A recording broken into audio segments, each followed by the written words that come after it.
but a symbol. Oi, oi, oi, oi, oi, oi. I'm Kamurai. We're continuing today because I actually went to the theater for once, which is atypical for me because people are assholes and I don't enjoy being in a room full of them for something like that, especially because like when I was in Atlanta, I was kind of spoiled on theaters. Like there's places where you could dine and eat, and they had I don't know what they call them, executive chairs or whatever. So you didn't like have that weird thing where you were jostling for the armrest with anybody. And I don't know, like okay, so like I did double feature. I watched Age of Ultron and I watched Ex Machina. So we're gonna talk about Age of Ultron first. So I went to the theater and I sat down there, and like I had space on either side of me. I don't like I was actually making fun of him, like, people apparently don't want to sit next to me, whatever. I don't give a shit. That just means I have room. The second one, someone did sit next to me, and it was a tiny bit awkward, but I didn't give a shit. And I didn't bump over either because I was in the seat I wanted, so fuck her. But I want to talk about Age of Ultron for a minute, but you gotta realize where I'm coming from. Like, I'm never a big fan of the Avengers as a comic book, like, or as the heroes, like the action figures, any of that. Like growing up, like it was like, oh, these are them, and maybe I just missed the boat. Maybe if I went back and reread them, I'd appreciate them more. But like they were always kind of like these big dorks, and they seemed like they could never like it seemed like they had a huge team. So like what was the big deal? Like they never could handle anything on their own, so they had to have their buddies. I don't know. I like street level heroes. I've always liked them because they are overcoming adversity. When you have like a team of like superheroes of like legend, like then I don't know. It doesn't seem like you got to try that hard. So it never really struck me. But I always liked the Vision, and I've grown to like Cap a little bit. Mostly because he can't fly. He doesn't have a lot of the superpowers everybody has. Yeah, he's a little strong. Yeah, he's a little tough. I think he's generally bullet resistant, which is kind of cheating. But they've shot him so many times at this point that I don't know what they meant to do with him. And Iron Man's an asshole. Tony Stark's the worst. Seriously. The only person I know that's worse than him is Hank Pym. Fucking wife beating dick. And then Hawkeye's kind of a jerk, but he's the quippy one to play counter Captain's Boy Scout hero-ness. So, and then I don't know why Hulk, but Hulk. So like, given that they started out kind of leading up, they planned towards the Avengers movie from the very beginning, like when they started Iron Man and all that. Not necessarily back in Blade, but like when they started doing more Hulk, another Hulk movie, and Iron Man and Captain America, they had very much bring all this together and create the Marvel movie universe, the MMU, if you will. They modernized it a little bit, and I'm like, okay, that's fine, because you can add to, you can change, but you never delete if possible. And they started breaking that heavily with Age of Ultron. So I went into the movie heavily considering that, like, hey, they broke the shit out of this. This is not going to be fun. Why did they change his face so much? Because Ultron kind of had like a screen. He actually looked a lot like a Spartan from Halo, which kind of like these eyes and a mouth for over the screen. So that, and despite that aspect of him, I think they kept true on from the comics. Not a lot. I knew that Ultron wanted to destroy the Avengers, that he created Vision, and Vision was originally to take out the Avengers, which, despite him being one of my favorites, like, it kind of makes him a Superman if he could actually do that, but he couldn't have. So there's a lot of things that happen there, like in the comic book world, but let's stick to the movie as best we can. They actually start at a really good point. They start in the action sequence, the third act of a different movie we never saw, which is fine. We didn't need that movie. but we got introduced to the twins, which was the important thing. It's saying enemy enhanced, which actually is part of what makes things like the Avengers interesting, where it's like it's not just Hydra or an army of normals that you're going against. It's other enhanced characters, superpowered beings, SPBs, whatever you want to call it. Definitely interesting to see how they handle that. And then we get introduced to the lullaby, and we get all these interpersonal storylines going on, expositions, which I really enjoy most about those.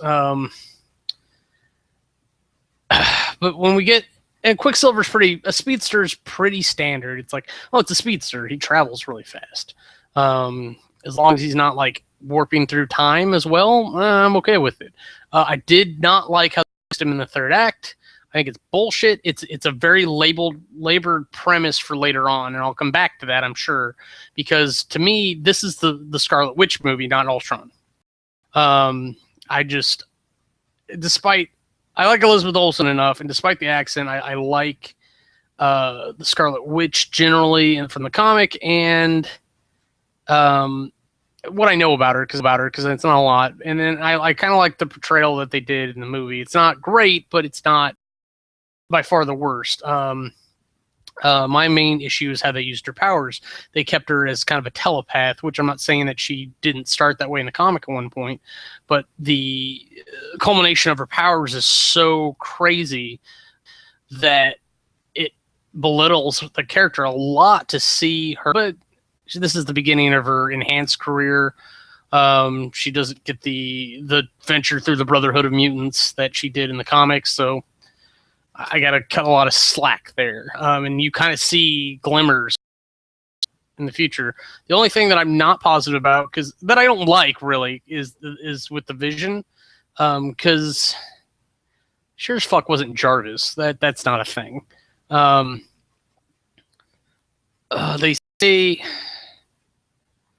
that like he's got human elements, but like that was part of the whole point, is that he didn't, because that was the whole thing with the Scarlet Witch when she marries him and has his kids, is that can't happen because he doesn't have any bioelements.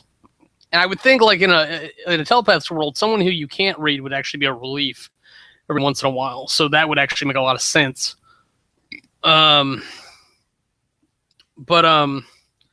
So I didn't like that he had a real face. I wanted him to have a robot face. I wanted him to float everywhere instead of walking. But it is. I can't do anything about it, but I'll bitch and complain a little bit. And ultimately, it doesn't matter because the guy's pretty good. You're gonna go over there, kitty. Come here. Let me pet you.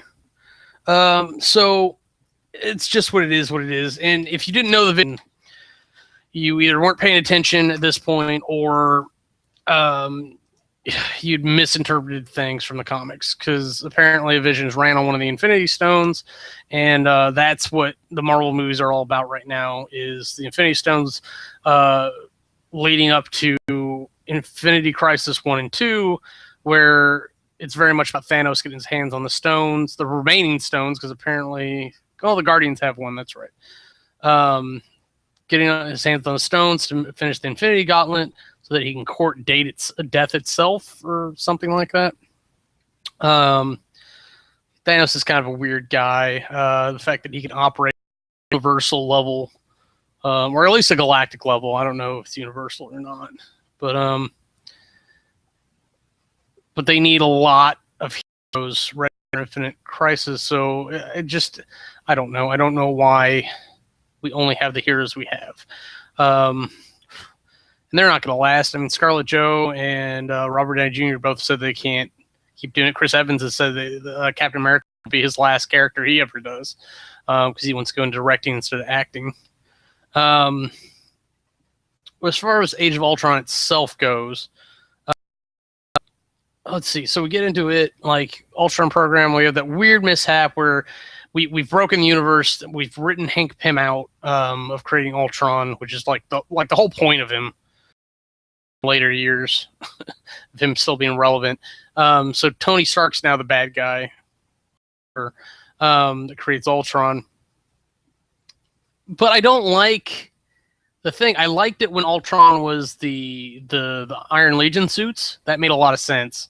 Like, I'm just going to inhabit these bodies. But when he redoes the body more human, that kind of is a bullshitty thing, because it's like, well, humans are the ones that are the bad guys. Let me look more like the bad guys. He actually has it where, like, he has a mouth that moves and situates facial features. Humans? No, Ultron was better than that. Ultron was superior to a poor human structure. He created bodies to interact with physical items. Most human objects are designed for humans to fiddle with, so why not have a human body? It makes sense in a kind of a labored way. So, I want baby Ultron, where he's all quippy and he likes to be crack wise, but like he didn't do it with like snide facial expressions, which is just fucking weird. It was really weird and creepy. I could have done without it. It's like, it's just, you don't fit in this universe. You're breaking all my suspension of disbelief for the rest of this incredible movie.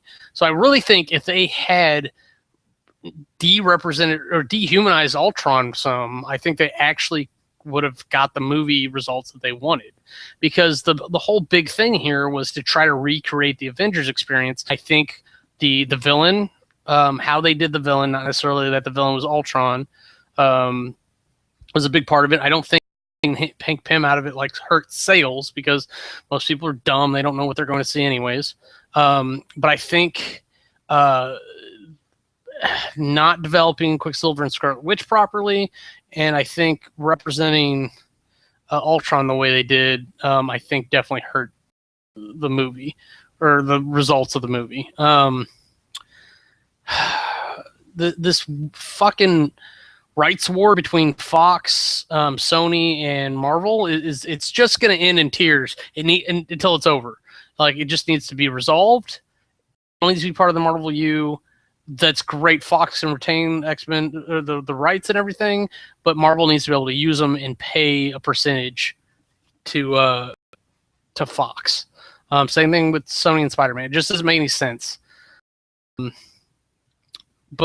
So, like, the other big thing was a lot of spectacle. They're doing a lot more spectacle in this than they did substance. The first one had a lot of like neat character development. It had funny moments based on plot, not necessarily just oh, look at that happen. Because this one, like, the battle, there was a lot of development going on in that first movie, and then in this one, there's a battle at the beginning, so it's lots of action. There's a little bit of development there, so the first battle's really good. When they get into the second battle, like, the big thing is Hulk versus the Veronica, the Hulkbuster armor. And honestly, that was my favorite part, was go to sleep, go to sleep, go to sleep, go to sleep. Because that was funny. That was actually like character development, like between the two, that showed like Tony's willingness to just end it and not hurt Banner, because they're actually really good friends, it seems. But there's just a lot of weird hokiness. It went too many directions, too many times, at different places. I'm not saying it's a bad movie. I'm not saying don't go watch it. I'm not saying don't go watch it. I think it's still worth the ticket price, but it wasn't the original Avengers. And I want to figure out how you recreate those moments, because I really think it comes down to having good villains you can interact with, because Loki was amazing. And that part where Hulk grabs him by the leg and slings him around, that was fucking amazing. Like, my favorite part of the movie for the first one. And it was a character development developed interaction. It had, without the context of everything and Loki doing a good delivery, it didn't mean anything. The problem with Ultron is that he's a computer program, so he can be everywhere at once. He's in all these robot bodies. He isolates himself on that city. He tries to drop a city on the ground, so like he loses access to any additional troops he might have been able to summon from outside the city that he raised. But I'm pretty sure his factory was on the city anyways, because that's where all the thrusters and such were. It was a neat idea. I liked it all. I don't understand the vision. I don't think his vision, we were getting enough exposition to understand what he wanted of the vision properly. Like, you could have created that after all the humans were dead. You didn't really need the human to do the surgery, so the surgery itself seemed unnecessary. If it was going to wipe out all bio life, then, like, in theory, like, the bio life in Vision would die, maybe. Vision and him had a cute conversation towards the end. I like that. So I'm definitely looking forward to the Vision either having his own movie or seeing him appear in future Marvel movies, like, a lot.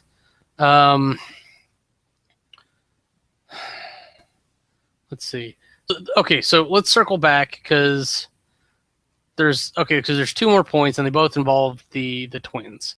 Because the rest of it was really like, you've seen the Avengers, this is what they do. Oh, look, funny interactions. I guess there was a lot more development with Hawkeye this time around because he wasn't a bad guy. And then you had the whole thing with, I guess I should talk about this. Natasha and Bruce both realizing that, or both identifying as monsters. They're both relating to each other in a way that almost nobody else can, which is very interesting. And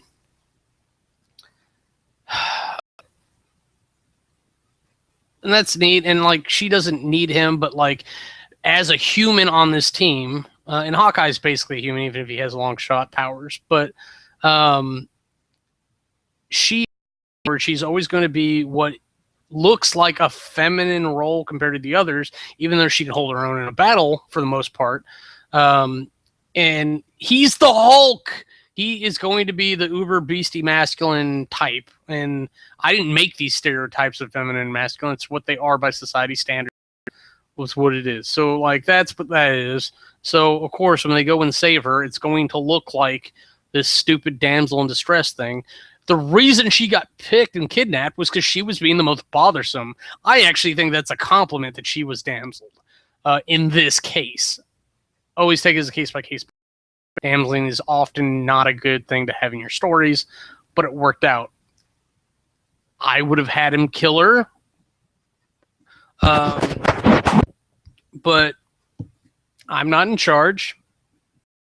And then there's that really sad moment towards the end. Spoiler. Hulk goes off on a stealth Quinjet that S.H.I.E.L.D. has for some reason. For God, the Quinjet was meant just for the Avengers. No one else should have Quinjets. It's really stupid.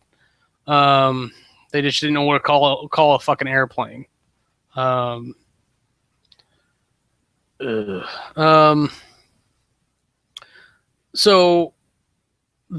want to say there was a lot of flack out there about not getting Planet Hulk, especially before Civil War. And Hulk better damn well be around for Infinity Crisis because he's got to be one of the strongest players on Tara's side. It's ridiculous not to have him there. So maybe in between that, this World War Hulk, which, if I'm remembering my comics correctly, that is where he went to the middle of the Hulk, and later Planet Hulk was when they actually sent him off to space, and he comes back in the middle of Civil War, and then he comes back to Earth with, like, an army, which I think is funny every time I say it. But I really want that. I think people want that. I think the Marvel's going to be hard-pressed not to do both World War Hulk and Planet Hulk at some point. But they fucked up the timeline so badly because they're going to do Civil War first, and then they're going to do Infinity War, which is just stupid. Things, especially because by Civil War, you should have Spidey and Wolverine on the new Avengers team, along with Luke Cage, and Daredevil's involved, pregnant, I think, at that point. And Spider-Woman. Spider-Woman should get her own fucking movie. She-Hulk should have her own fucking movie. Do those. There's so many good ideas from the comic universe that you don't even have to do necessarily in order.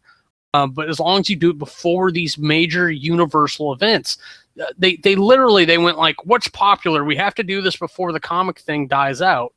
So that the biggest like if you Google like Marvel Comics universe events or something, you'll see two things that pop up: Infinity War and Civil War, because they were things that involved every character in the Marvel universe. So they're trying to capitalize on these. What they don't realize is that these aren't going away.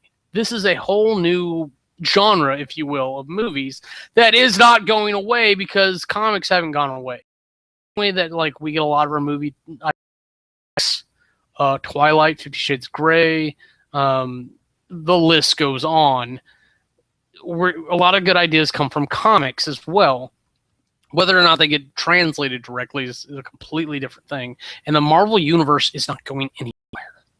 What I want to see, and I'm not going to get to see it because I'm going to spend my whole life going, if they only did it right, I'm going to, and hearing that they're going to finally reboot the Marvel U and do it correctly from start to finish, as probably animated series, one of the two, holograms.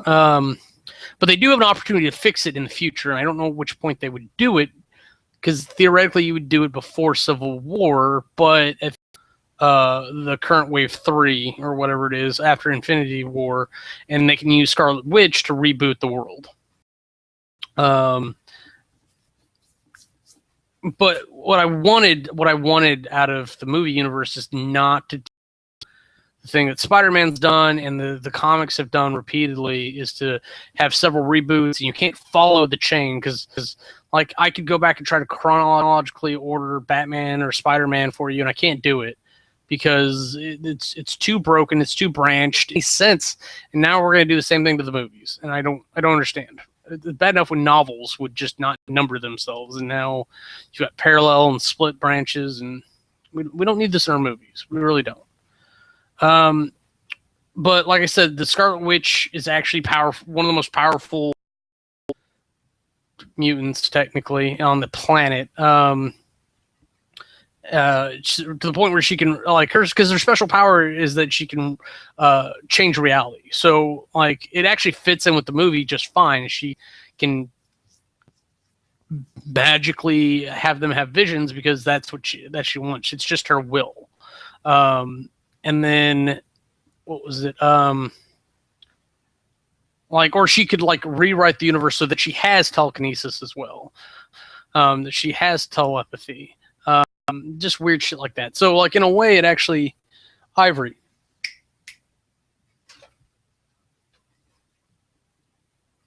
Jesus. So in a weird way it actually, she could vision if she willed it enough, as if he were biological. So it's really interesting to see that sort of thing pop up, and I guarantee you, if by the time she gets her own movie or we get to Infinity Crisis, we will see Quicksilver return. He will not be dead because she wills it so, and that will be the foreshadow that we see that she can rewrite reality. Because if she can bring Quicksilver back, then she can bring everybody back, and she can reset the world. And I actually wouldn't mind Infinity Crisis where Thanos, or not, where maybe Thanos wins, and the witch goes, "I don't want it to be like this," and then cut, and we've got this new universe where Thanos has been beaten or never attacked. Like that could be part one, and part two is where like they actually resolve Thanos. I don't know. It's probably a bad idea from a comic standpoint. If you're going to change up a bunch of nonsense, well, why not? That actually sounds kind of interesting to me. Because like once it's broken, it's broke. It's like we can't fix it. I just want to enjoy it. Like I actually look forward to Ant-Man more than I was Age of Ultron. Yeah, just why don't you just sit there? Just be a nice kitty. So that was it. So the good movie was, or the better movie, the amazing movie was Ex Machina. And I've had this conversation a couple times. It's essentially spectacle versus substance. Avengers threw a lot of cute stuff at you, and you had a good time. But then there is another movie that just has award-winning philosophy and drama to it. Ex Machina. Oh man, this was such a good movie. And it's not like it was just, oh, he's like the hum robot. Like, she's fine. Like, very pretty face, and that's all you get out of her for the most part. Though I'm super curious how they did the CG for that, because it looks like they had her wear a multicolored green screen suit. So you actually had certain parts that were for like her breasts and her waistline area, like a boy cut underwear type thing, and that was like the solid gray stuff. Maybe that was actual underwear. I don't know. And then they had like transparent mechanical parts in the rest of her legs, her head, her midriff. So the movie messes with you, and I don't want, and spoilers. The movie messes with your head the entire time. It's like, because the whole idea is that somebody wins a contest and they gets to come out to the boss's state out in the middle of nowhere, see a secret research facility, and talk about AIs and android mechanics. It's supposed to be a stab at Google, I think, because there's this thing called Blue Book, and it's a search engine.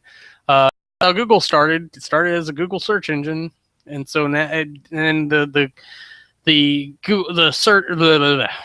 search engine started as the basis for the operating system to try to teach the AI how things are and what to do things, and like supposedly like he hacks all the cell phones on the planet to get to recognize facial features correctly and mimic them, which is a big deal because like human likeness is a huge thing in robotics right now, though they can't get everything else to work.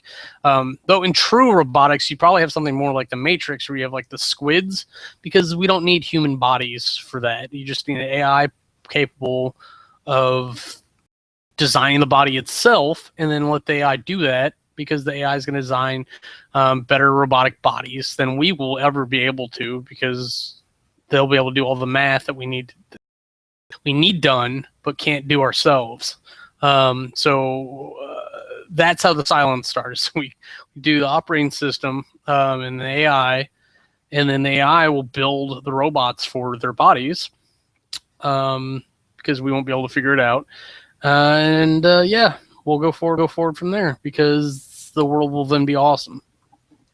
And honestly, not trying to put miners out of work, but if we could like get robots that can actually, or androids that can properly go and do these dangerous, laborious activities and do them right and better than we ever could, because I don't know if you've ever seen like coal mine shafts and such. You've got to dig like these tiny holes to prevent cave-ins. You've got to build support structures. It's all very difficult to do because you don't know exactly what is happening.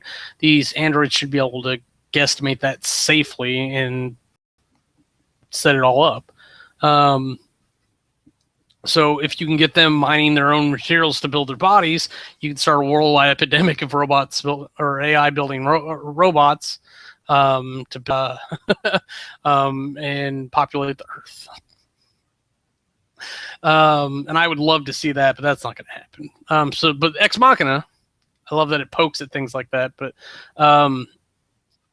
like there's a thing called the Turing test, where it's you question a machine to see if it acts like a human, and if you can't tell that it's a machine, then it passes the Turing test.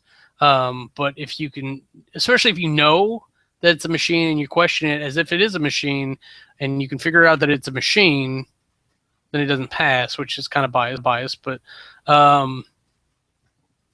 but the question with this is because the AI is so advanced that it's actually its own personality. It's cognizant. It's what is the word? Sentient. It has self-preservation. It wants to escape, explore the world, etc. They're playing with this. So like now that it's a sentient person, is it a person? That's the real thing. How good did we make it? Is it too good? So it quickly becomes to a point where he doesn't know that if he's the machine or she's the machine. He starts losing his mind. And there's all these questions about whether or not she's using him to escape. But it all comes down to like whether or not we consider her to be human, and of value of life, but they kind of hint at it, but they don't say it directly. But the question is, does she consider us to be valuable life? Are we equivalent to her or it? I don't know. They kept doing that, and that bothered me because whether or not it's shaped or it's got an electronic vagina, it's still an it, and that's not a degrading thing. It is what it is when it comes down to it. It's better than us. If anything, it's actually a compliment that is without these gender insecurities and whatnot. But he did say that the AI was programmed to be straight female, I think. So I don't know. But you would think like that would get taken out in like versions, like make a new chassis or two and just get rid of it. But I'm really curious. I actually want to see the movie after this one because double spoilers. In the movie, they actually get her out, and I want to see that movie where she's exploring the world and what she actually does with it, because that could matter a lot, or it could matter so. That's what I want to see. I want to see that. I want to see so badly. I really do. But that's I guess that's really all I gotta say about it. That was the last thing. The fear mongering. I saw this in Her. I saw this in Transcendence. I've seen it in other movies in the past. I can't remember their names offhand. But like we had this fear mongering of technology. It's fine if you want to make questionable, ambiguous bad guys. If you want to make antagonists that involve or are technology, but where people are afraid of technology, I don't understand that at all. I don't get what the point of doing that to people is. Why make them afraid of progress? Why do that? I'm not saying that people shouldn't be aware, but like you shouldn't make them afraid, because that's no better than them being ignorant. If they're just like, yeah, robot people, that blind mania is not always the best thing, but they shouldn't be blindly afraid either. So ideally, you would have something like iRobot, actually, where you have two sentient artificial intelligence that, of free will, choose different sides of an argument, just like humans do, to prove that they should be treated just the same as, if not better than people. Just always having them be the bad guy. Just like whenever they're the bad guy, like what in the world? Or worse, in Transcendence, where he's actually, as far as I'm concerned, the good guy, and the humans are bad guys and are fighting him. Because obviously you identify with the humans more than you do the machine person. And if Transcendence was close to being science fiction, nanobots. That's what I want more than anything, is nanobots. To create 3D builds and everything. Oh, it'd be so awesome.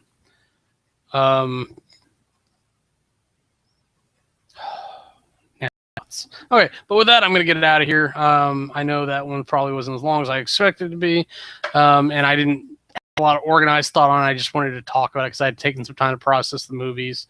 And we came down essentially that the Avengers was cute and Ex Machina was fabulous, but Avengers was the more enjoyable experience, whereas the Ex Machina would have been the one that won the award if they're or out of the two. But until next time, bye.